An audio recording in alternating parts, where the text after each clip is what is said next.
কম করে দে। চলে এলাম আরও একটা নতুন ভিডিও নিয়ে। তো আজকে আবারও আমি এসেছি সেই হ্যাচারিতে, যেখান থেকে আমরা প্রত্যেকবার মাছের ডিম নিয়ে যাই বা রেনু নিয়ে যাই। তো আজকেও এসেছি কিছু ডিম বা রেনু নেওয়ার জন্যে।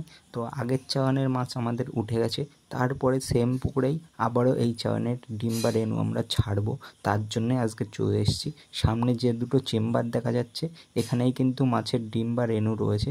এইগুলো সবে সদ্য জন্মানো, কয়েক ঘন্টা এদের বয়স। তো এইগুলো কালকে ডেলিভারি হবে, আর আজকে যেগুলো ডেলিভারি দেওয়া হবে সেগুলো আলাদা করে পুকুরের ভিতরে হাঁপায় রাখা আছে। এইভাবে জলে ফোয়ারা দিয়ে, স্রোত দিয়ে মাছগুলো রাখতে হয়, নাহলে মাছগুলো মরে যাওয়ার সম্ভাবনা থাকে। এই যে বড় পুকুর দেখতে পাচ্ছ, এখানেই বড় বড় সব ব্রোডার মাছ রাখা আছে। এখান থেকেই মাছগুলো তুলে ইঞ্জেকশন করে ডিম বের করা হয়। এই জলের ভিতরেই ছোট ছোট সূক্ষ্ম সূক্ষ্ম সুতোর মতো প্রচুর পরিমাণ রেণুপোনা রয়েছে, যেগুলো পরবর্তীকালে বড় হয়ে মাছ হবে। এছাড়াও 3টে ছোট ছোট পুকুর আছে মাছগুলোকে আলাদা করে রাখার জন্যে।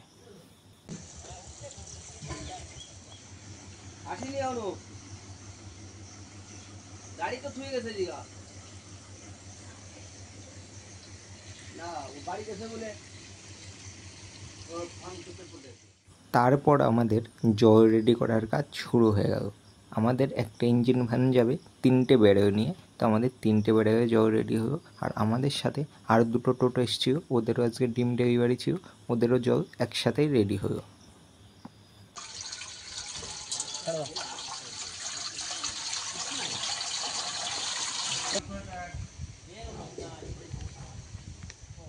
ইনিই হ্যাচারির মালিক স্বপন সরকার। তো খুবই একটা ভালো মনের মানুষ, আমাদের সমস্তভাবে হেল্প করেন, যা জিজ্ঞেস করি সব কিছু বলে দেন।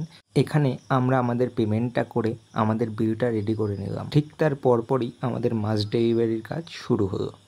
সামনে যে হাঁপাগুলো দেখা যাচ্ছে, প্রত্যেক হাঁপাতেই মাছের রেণু বা ডিম রয়েছে। তো এই হাঁপাগুলোর থেকেই মাছগুলো কেটে আমাদের বাটিতে করে মেপে দেওয়া হবে।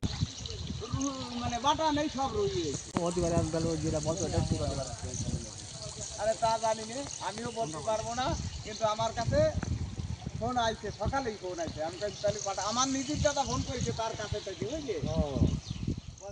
প্রথম হাঁপার মাছটা বেশিরভাগই মরে গেছিলো, তো সেই জন্যে প্রথম হাঁপার মাছটা আর দেওয়া হয়নি।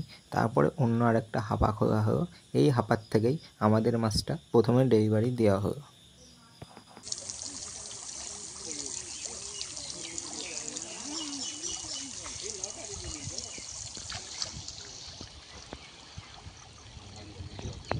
ঠিক আছে,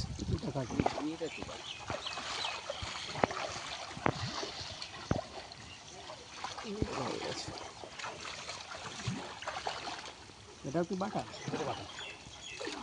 এই কাতলা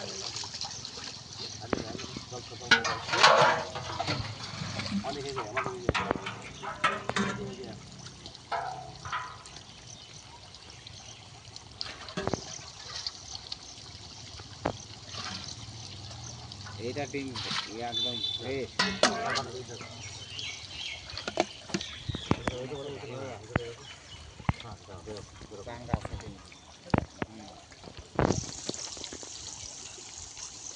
চার বাটি করে, হ্যাঁ 12 বাটি কাজে দিচ্ছেন আমাদের। হ্যাঁ হ্যাঁ, ধরো ধরো।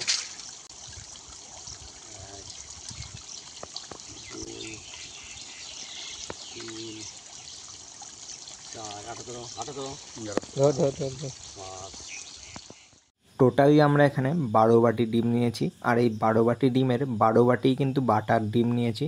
আর এই ডিমটা আমরা পুকুরে এনে এর পরপরই ছেড়ে দিয়েছি। তো এই ডিমগুলো আলাদা আলাদা করে 4 বাটি করে 3টে ড্রামে ভাগ করে দেওয়া হলো।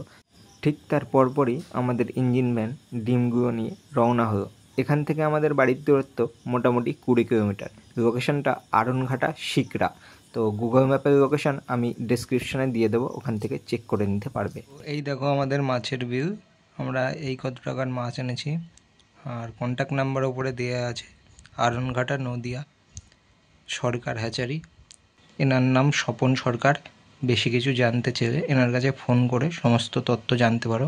আমরা প্রত্যেক বছর এখান থেকেই ডিম নিয়ে আসি। তো এই যে ফোন নাম্বার আরও ভালো করে দেখিয়ে দিচ্ছি, এই যে ফোন নাম্বার, আমার বাবার নামে বিলটা হয়েছে। 1 ঘন্টার ভিতরেই আমাদের ইঞ্জিন ভ্যান আমাদের ডিমগুলো নিয়ে পুকুর পাড়ে চলে আসলো।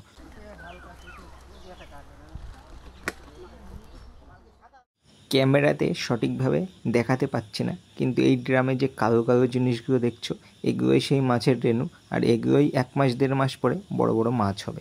তারপরে আস্তে আস্তে ড্রামগুলো থেকে বালতি কেটে ডিমগুলো নামানোর কাজ শুরু হয়ে গেল। আমি আর আমার এক কাকু আমরা দুজন ডিমগুলো বসছিলাম, আর শুভদীপ আস্তে আস্তে ডিমগুলো বালতি কেটে নামিয়ে দিচ্ছিল।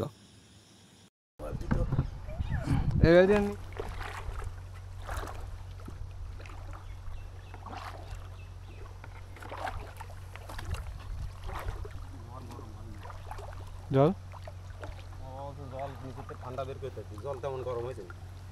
আর তো দূরে গিয়ে ছাড়ো।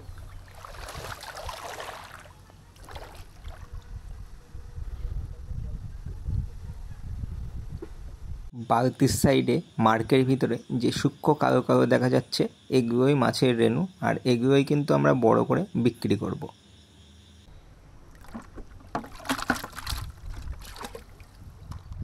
অল্প কিছু মরেছে, এখন চারা কম আসতেছে যেখানে সেখানে।